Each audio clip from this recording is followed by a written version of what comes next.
Hiroshima में वजीर आजम नरेंद्र मोदी और जापान के वजीर आजम फुमियो किशिदा के दरमियान दो तरफा बातचीत। दोनों रहनुमाओं के दरमियान तमाम अहम उमूर पर तबादला ख्याल। वजीर आजम नरेंद्र मोदी ने G7 मीटिंग में मदऊ करने पर जापान के वजीर आजम का अदा किया शुक्रिया।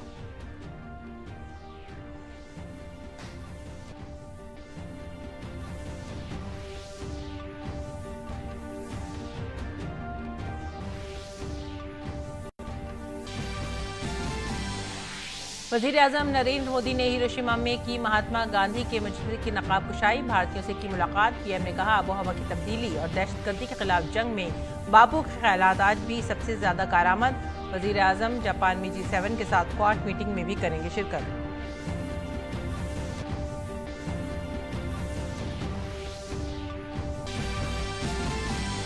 हिरोशिमा में G7 कॉन्फ्रेंस के पहले दिन रूस यूक्रेन जंग, मौसमियाती बहरान और वबाई अमराज जैसे कई चैलेंजेस पर हुई बात। मुश्तरका बयान में कहा गया हम यूक्रेन के खिलाफ रूस की गैर कानूनी बिलाजवाज़ और बिलाइश्तार जंग के हैं खिलाफ। G7 के शराकतदार मुल्क के तौर पर वजीर आजम नरेंद्र मोदी भी 3 रस्मी करेंगे शिरकत।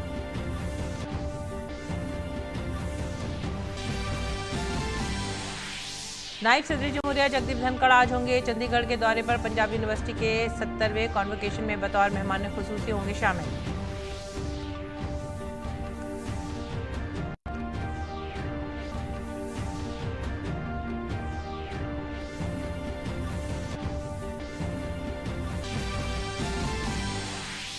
मरकजी वजीर दाखिला अमित शाह आज गुजरात के दौरे पर। द्वारका में national academy of coastal policing के मुस्तकिल कैंपस का रखेंगे संग बुनियाद।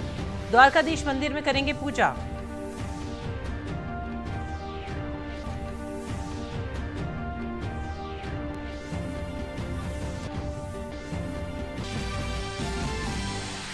कर्नाटक में सीनियर लीडर सिद्धरमैया आज दूसरी बार संभालेंगे वजीर आला का ओहदा। DK शिव कुमार भी लेंगे नायब वजीर आला के ओहदे का हलफ।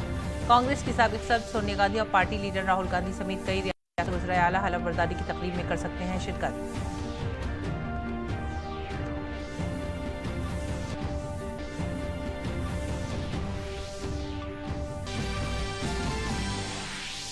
और RBI ने बाजार से 2000 के नोट वापस लेने का लिया फैसला। फिलहाल मार्केट में 2000 के नोट रहेंगे जारी। 23 मई से 30 सितंबर तक 2000 के नोट बैंक में कराए जा सकते हैं जमा या किए जा सकते हैं तब्दील।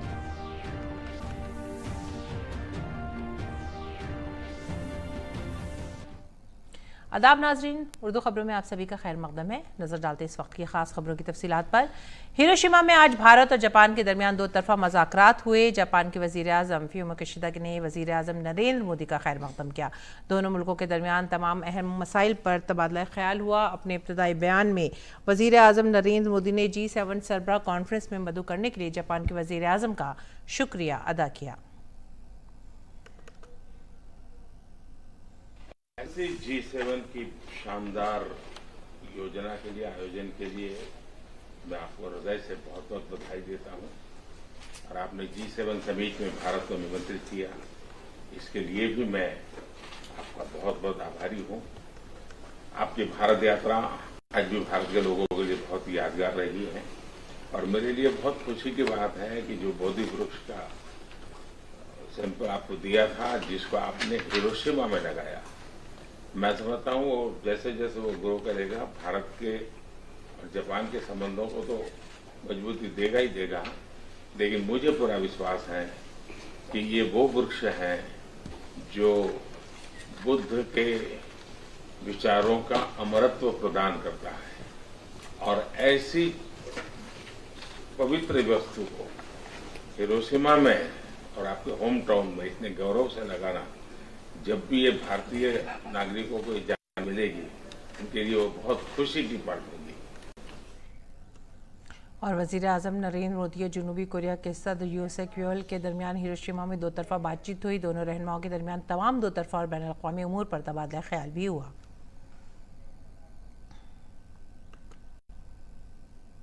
वज़ीर आज़म नरेंद्र मोदी ने अपने वियतनामी हम मनसब फाम मिनचिन के साथ दो तरफा बातचीत की। दोनों रहनुमाओं ने दो तरफा और बैनुल अक़वामी उमूर पर तफसीली तबादला ख्याल किया।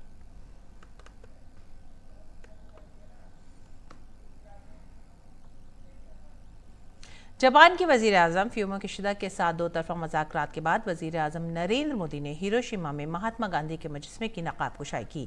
वजीर आजम ने वहां मौजूद भारतीय बाशिंदों से बातचीत भी की। लोग वजीर आजम की एक झलक पाने के लिए बहुत ज्यादा पुरजोश नजर आए। इस मौके पर वजीर आजम ने कहा कि आज दुनिया के सामने माहौलियाती तब्दीली और दहशतगर्दी सबसे बड़े चैलेंज है और ऐसी सूरत में इन बहरानों से निपटने के लिए बापू के नजरियात आज सबसे ज्यादा मौजू हैं।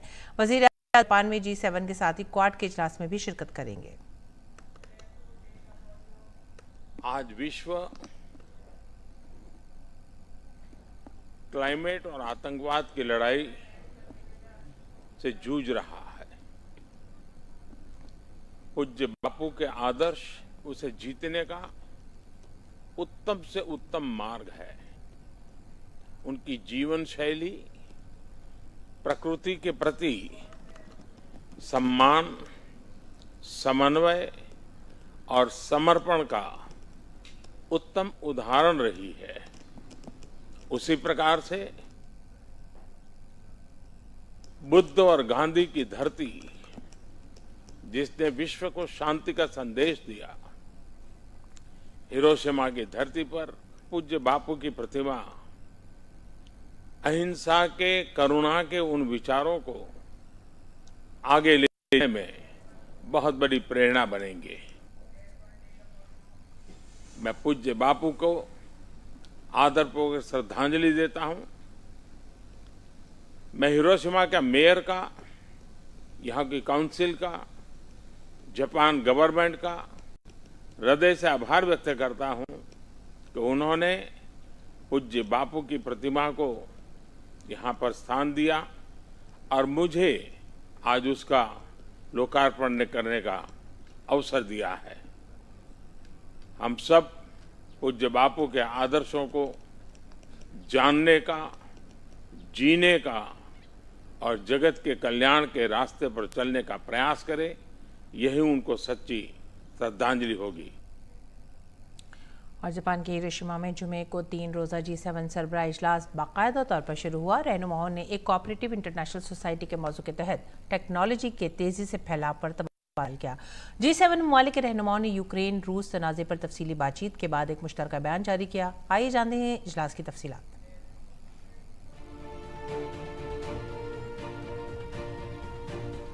जापान का हिरोशिमा शहर जो आलमी जंग के दौरान इंसानियत को बदनाम करने वाले घिनौने कामों का शिकार हुआ था, G7 सरबराही इजलास की बाकायदा मेजबानी कर रहा है। दुनिया को इस तरह की तबाही से बचाने की उम्मीदों के दरमियान 3 रोज़ा कॉन्फ्रेंस के पहले सेशन में रहनुमाओं ने एक ताउन पर मबनी बैनुल-अक़वामी माशरे पर तबादला ख्याल किया।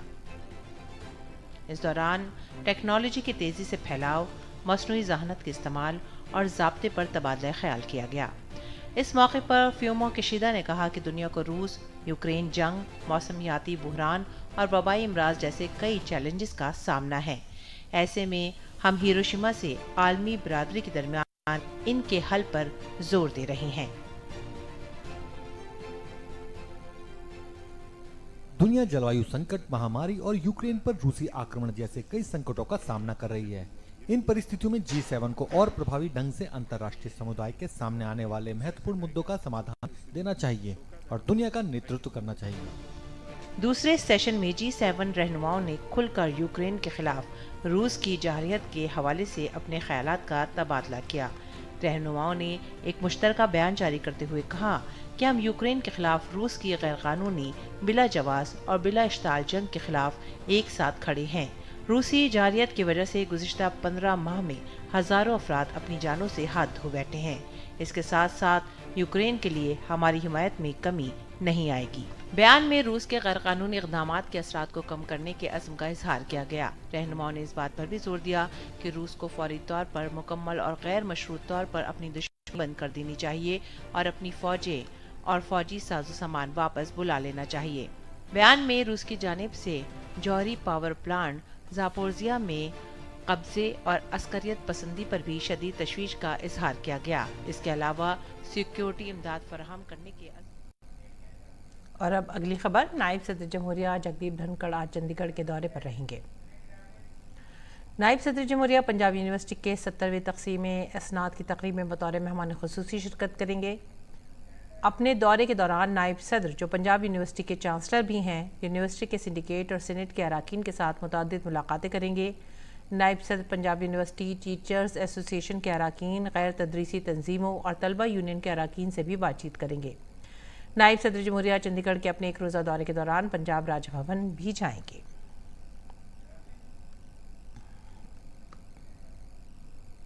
मरकजी वज़ीर दाखिला अमित शाह आज गुजरात के दौरे पर रहेंगे। अमित शाह गांधीनगर म्यूनसिपल कॉरपोरेशन के मुख्तलिफ तरक्याती कामों का इफ्तिताह करेंगे और संग बुनियाद रखेंगे। अमित शाह द्वारकाधीश मंदिर में पूजा अर्चना करेंगे। द्वारका में वो national academy of coastal policing के मुस्तकिल कैंपस का संग बुनियाद रखेंगे। वो शाम को गांधीनगर लोकसभा हल्के में खिलौना तकसीम करने के प्रोग्राम में भी हिस्सा लेंगे। अमित शाह अपने दौरे के दौरान आदि शंकराचार्य सहजानंद सरस्वती से भी मुलाकात करेंगे।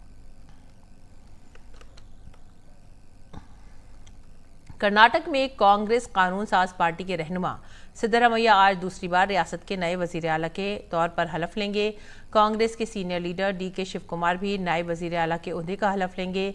गवर्नर थावरचंद गहलोत उन्हें ओहदे का हलफ दिलाएंगे। काबीना में शामिल होने वाले कुछ अरकान असेंबली भी ओहदे और राजदारी का हलफ लेंगे। हलफ बर्दारी की तकरीब में कांग्रेस की साबिक सदर सोनिया गांधी और पार्टी लीडर राहुल गांधी और प्रियंका गांधी को भी मदऊ किया गया है। कांग्रेस के कौमी सदर ने तमिलनाडु के वजीर आला M.K. स्टालिन, मगरबी बंगाल के वजीर आला ममता बनर्जी, बिहार के वजीर आला नीतीश कुमार और नेशनल कॉन्फ्रेंस के सरबराह फारूक अब्दुल्ला को भी दावतनामे भेजे हैं। मार्क्सिस्ट कम्युनिस्ट पार्टी के रहनुमा सीताराम येचुरी को भी मदऊ किया गया है। छत्तीसगढ़, राजस्थान और हिमाचल प्रदेश के वज़ीर आला भी मदऊ मेहमानों में शामिल हैं। हलफ बर्दारी की तकरीब के पेश नज़र सिक्योरिटी के सख्त इंतजाम किए गए हैं। और अगली बड़ी खबर, रिजर्व बैंक ऑफ इंडिया 2000 रुपये का नोट वापस लेने जा रहा है। रिजर्व बैंक ऑफ इंडिया ने बैंकों को मशवरा दिया है कि फौरी तौर से 2000 रुपये के बैंक नोट जारी करना रोक दें। हालांकि 2000 रुपये की मालियत के बैंक नोट कानूनी करेंसी बने रहेंगे। अगर आपके पास 2000 रुपये का नोट है तो आपको बैंक जाकर इसे तब्दील करवाना होगा। रिजर्व बैंक ऑफ इंडिया ने एक बयान जारी किया जिसमें बैंकों से कहा गया है कि वो 30 सितंबर 2023 तक 2000 रुपये के नोटों को जमा कराने या बदलने की सहूलत फराहम करें। लोगों को जहन में रखना होगा कि एक बार में ज़्यादा से ज़्यादा 20,000 रुपये के नोट तब्दील किए जा सकते हैं। RBI ने नवंबर 2016 में RBI एक्ट 1934 के सेक्शन 24(1) के तहत 2000 रुपये के नोट जारी किए थे। RBI ने कहा कि 2000 रुपये के नोट को लाने का मकसद एक बार पूरा हो जाने के बाद 2018-19 में 2000 रुपये के नोटों की छपाई बंद कर दी गई थी। उस वक्त तक दीगर मालियत के बैंक नोट काफ़ी मकदार में दस्तयाब हो चुके थे। RBI ने यह भी बताया कि 2000 रुपये के बैंक नोटों में से तकरीबन 89% मार्च 2017 से पहले जारी किए गए। और अगर कोई भारतीय शहरी बैरून मुल्क सफ़र पर है और वहाँ अपना इंटरनेशनल क्रेडिट कार्ड और डेबिट कार्ड इस्तेमाल कर रहा है तो उसे RBI के फीमा कानून के तहत 7 लाख रुपए तक की अदायगी पर TCS काटने की ज़रूरत नहीं होगी। हालांकि ये शर्त मेडिकल या तालीम पर नाफिज नहीं होती। वाज़ेह है कि बजट 2023 में नए ज़ाब्ते के मुताबिक गैर मुल्की सफ़र पर किए जाने वाले अखराजात पर 5% के बजाय 20% TCS काटना ज़रूरी करार दिया गया था। वज़ारत ख़ज़ाना ने एंजल टैक्स से मुतालिक वजाहत जारी कर दी है। हुकूमत ने बजट 2023 में एंजल टैक्स से मुतालिक तजवीज़ में तरमीम की है। इसके मुताबिक एंजल टैक्स के नए कवानीन का इतलाक़ स्टार्टअप पर नहीं होगा। ऐसे सॉवरेन फंड्स जिसमें किसी मुल्क की हुकूमत की 75% से ज़्यादा हिस्सेदारी है उसकी सरमायाकारी पर एंजल टैक्स के कवानीन नाफिज नहीं होंगे। रेगुलेटेड बैंकों या इंश्योरेंस कंपनियों की तरफ से की जाने वाली सरमायाकारी पर भी एंजल टैक्स के कवानीन नाफिज नहीं होंगे। अगर कोई किसी कंपनी के हसस में गैर मुल्की पेंशन फंड या सॉवरेन फंड की सरमायाकारी करता है तो भी एंजल टैक्स नाफिज नहीं होगा। सेबी के पास रजिस्टर्ड ज़मरे 1 के गैर मुल्की पोर्टफोलियो सरमायाकारों की सरमायाकारी पर भी एंजल टैक्स नाफिज नहीं होगा। नए एंजल टैक्स कवानीन का इतलाक़ 50 से ज़्यादा सरमायाकारों वाले फंड हाउसेस की सरमायाकारी पर भी नहीं होगा।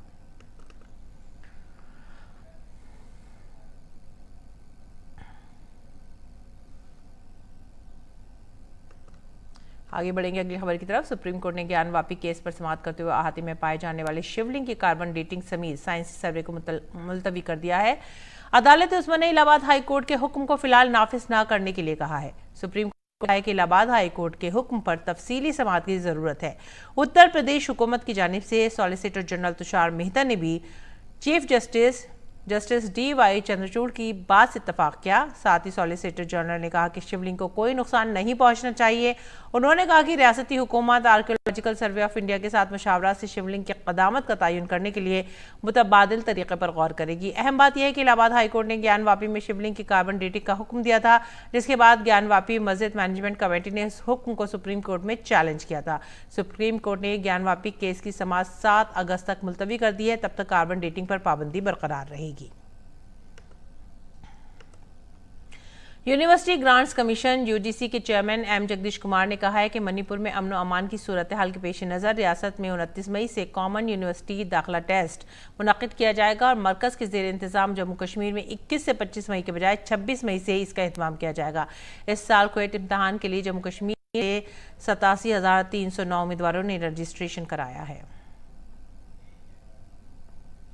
और inland waterways authority of India, Sagarmala development corporation limited, Assam tourism development corporation और inland waterways transport department Assam हुकूमत के दरमियान गुवाहाटी में असम में रिवर साइड मजहबी टूरिज्म सर्किट की तरक्की के लिए एक मफाहमतनामे पर दस्तखत किए गए हैं। असम के वज़ीर आला डॉक्टर हेमंत बिस्वा शर्मा के अलावा बंदरगाहों, जहाज़रानी, आबी गुजरगाहों, आयुष के मरकजी वज़ीर सर्बानंद सोनोवाल ने तारीख़ी दस्तखत की तकरीब के मौके पर शिरकत की। मरकजी वज़ीर सोनोवाल ने उम्मीद जाहिर की कि मुआहदा असम में सियाहत की तरक्की का बायस बनेगा। बीजेपी के कौमी सदर जेपी नड्डा ने कहा है कि बीजेपी के महिला मोर्चा की तरफ से चलाई जा रही मुहिम कमल मित्र एक काबिल सताइश कोशिश है। उन्होंने कहा कि महिला मोर्चा मुल्क भर में 1 लाख से ज़्यादा कमल मित्रों को शामिल करेगा। अपने तजर्बात का तस्करा करते हुए नड्डा ने कहा कि आज के दौर में बहुत ज़्यादा सहूलतें आ गई जो पहले के ज़माने में नाकाबिल तसव्वुर थीं।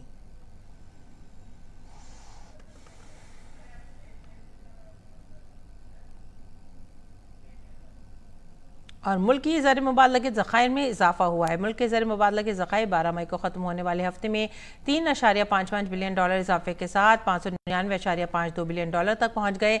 रिजर्व बैंक ऑफ इंडिया ने जुमे को यह इत्तला दी। गुज़िश्ता हफ्ते मुल्क के ज़र मुबादला के ज़खायर $7.196 बिलियन के इजाफे से $595.976 तक पहुँच गए थे। और मरकज़ी सियाहत के सेक्रेटरी अरविंद सिंह ने तीसरी G20 टूरिज्म वर्किंग ग्रुप की मीटिंग के मौजू पर नई दिल्ली में एक प्रेस कॉन्फ्रेंस की। सियाहत के सेक्रेटरी ने कहा कि G20 टूरिज्म वर्किंग ग्रुप की तीसरी मीटिंग 22 से 24 मई तक श्रीनगर में होगी। इससे जम्मू कश्मीर में सयाहों की तादाद बढ़ाने में मदद भी मिलेगी। वहीं इक़्तिसादी तरक्की और सकाफती तहफ़्फ़ुज़ के लिए फिल्मी सयाहत की भी हौसला अफजाई होगी। सियाहत के सेक्रेटरी ने कहा कि भारत की G20 सदारत के तहत का शोबा मुल्क की सियाहत की पेशकशों को उजागर करने और आलमी प्लेटफॉर्म पर अपनी कामयाबी की कहानियां बांटने का एक बेहतरीन मौका फराहम कर रहा है। कौमी इंसानी हकूक़ कमीशन ने मगरबी मिदनापुर ज़िले के अगरा में एक गैरकानूनी पटाखा फैक्ट्री में धमाके में 9 मजदूरों की मौत के सिलसिले में मगरबी बंगाल हुकूमत को नोटिस जारी किया है।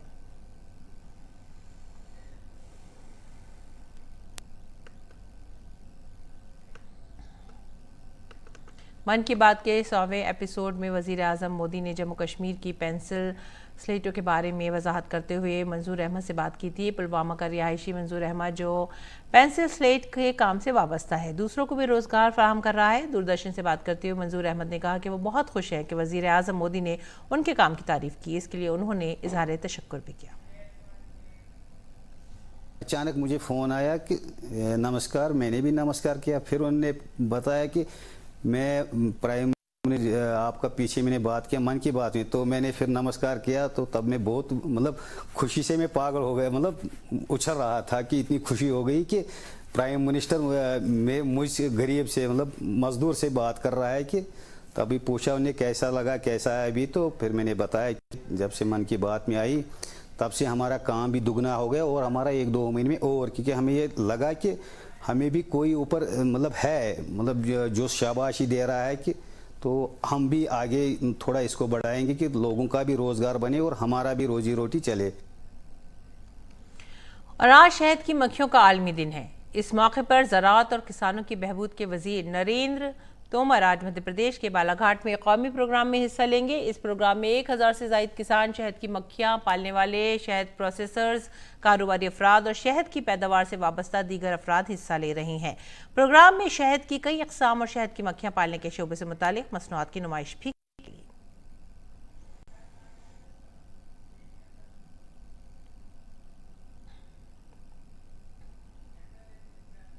आलमी खबरों में बात करते हैं स्पेन की। स्पेन के जंगलात में खौफनाक आग का सिलसिला जारी है। आसपास के इलाकों में रहने वाले लोगों को महफूज मकामात पर मुंतकिल कर दिया गया है। इमरजेंसी सर्विसेज के एहलकार आग पर काबू पाने की भरपूर कोशिश कर रहे हैं। रिहायशी इलाकों में आग की तबाहकारियों को देखते हुए फौज के खुसूसी तैयारे तैनात कर दिए गए हैं। इंतजामिया के मुताबिक स्पेन के मगरबी इलाके में आग तेजी से बुझ रही है।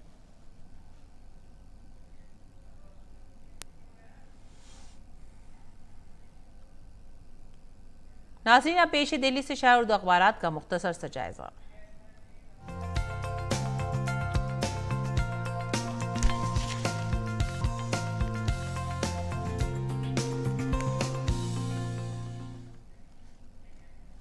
और उर्दू अखबारात के जायजे में जो सबसे पहली खबर हम ले रहे हैं वो है रोज़नामा राष्ट्रीय सहारा से, और ये अलीगढ़ मुस्लिम यूनिवर्सिटी से मुतालिक है, जिसको यूनिवर्सिटी को अक़लियती किरदार से अब महरूम कर दिया गया है। और इस सिलसिले में अलीगेरियन बरादरी जो है थोड़ी नाराज़ नज़र आ रही है। अगली खबर की तरफ हम रुख करते हैं। किरण रिजिजू ने अर्थ साइंस की वजारत की जिम्मेदारी संभाली है। इसके साथ ही अगली खबर, अगली सुर्खी पर नज़र डालेंगे। 2000 रुपये के नोट का चलन ख़त्म करने का रिजर्व बैंक ऑफ इंडिया का फैसला। और रिजर्व बैंक ऑफ इंडिया ने ये फैसला किया है। फ़िलहाल नोट सर्कुलेशन में रहेंगे, लेकिन सितंबर माह तक इन नोटों को तब्दील करवाना होगा। आगे बढ़ेंगे अगली खबर की तरफ। हज 2023 में हवाई किराए का मामला, जायद हवाई किराए का मामला अदालत तक पहुंच गया है। मरकज़ी हज कमेटी को 10 दिन में जवाब दाखिल करने की हिदायत जारी की गई है। अगली सुर्खी पर नज़र डालेंगे। कर्नाटक काबीना की तश्कील पर गौर लिए सिद्धरामैया और शिव कुमार दिल्ली में पहुंचे, और अब सिद्धरामैया हलफ लेंगे वज़ीर आला के ओहदे का। आगे बढ़ेंगे अगली सुर्खी की तरफ। G7 सरबराह कॉन्फ्रेंस में शिरकत G20 की सदारत के हवाले से मानेखेज़ है। दुनिया की बड़ी मईशत की तंजीम के इजलास में वज़ीर आज़म शिरकत करने के लिए हिरोशिमा पहुंचे हैं। जापानी वज़ीर आज़म समेत दीगर ममालिक के रहनुमाओं के साथ करेंगे बातचीत। आगे बढ़ेंगे अगली खबर की तरफ। G7 कॉन्फ्रेंस में शिरकत के लिए वज़ीर आज़म हिरोशिमा पहुंच गए हैं, और क्वाड ग्रुप के रहनुमाओं की मुलाकात भी वज़ीर आज़म से मुतवक्का है। वज़ीर आज़म ने हिरोशिमा में महात्मा गांधी की मजलिस में की नक़ाब कुशाई भी की है। आगे बढ़ेंगे अगली खबर की तरफ। ज्ञानवापी तनाज़े में शिवलिंग के कार्बन डेटिंग सर्वे पर सुप्रीम कोर्ट ने रोक लगा दी है। अगली समाअत अब 7 अगस्त को होगी। और इसके बाद पाक चीन से मामूल के ताल्लुकात के लिए सरहद पर अमन और दहशतगर्दी से आज़ाद माहौल ज़रूरी है, वज़ीर आज़म नरेंद्र मोदी का बयान। और अडानी ग्रुप को सुप्रीम कोर्ट से राहत मिली है। सेबी की तरफ से की जा रही तहकीकात के लिए माहिर कमेटी ने मज़ीद वक्त मांगा है। और अब आगे बढ़ते हैं खेल के मैदान की तरफ। IPL में आज 2 मैच खेले जाएंगे। दिन का पहला मैच दिल्ली कैपिटल्स और चेन्नई सुपर किंग्स के दरमियान अरुण जेटली स्टेडियम में होगा। चेन्नई को प्लेऑफ में अपनी जगह को मुकम्मल तौर पर महफूज बनाने के लिए अपना आखिरी लीग मैच जीतना ज़रूरी है। इसके साथ ही दिल्ली कैपिटल्स जीत के साथ सीजन का अख्ताम करने की कोशिश करेगी। दिल्ली की टीम पहले ही प्लेऑफ की दौड़ से बाहर हो चुकी है। दिन का दूसरा मैच लखनऊ सुपर जायंट्स और कोलकाता नाइट राइडर्स के दरमियान एडन गार्डन ग्राउंड पर खेला जाएगा। दोनों टीमें लीग का आखिरी मैच खेलेंगी। लखनऊ जीत के साथ प्लेऑफ में अपनी जगह पक्की करना चाहेगा, लेकिन KKR के लिए प्लेऑफ में अपनी जगह पक्की करना निहायत मुश्किल है। दीगर टीमों की कारकर्दगी से कोलकाता के प्लेऑफ में पहुंचने का इम्कान हो सकता है। और नजर डालते हैं मौसम के हाल पर।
इसी के साथ ही आप हमारी पूरी टीम को दीजिए इजाज़त। आदाब।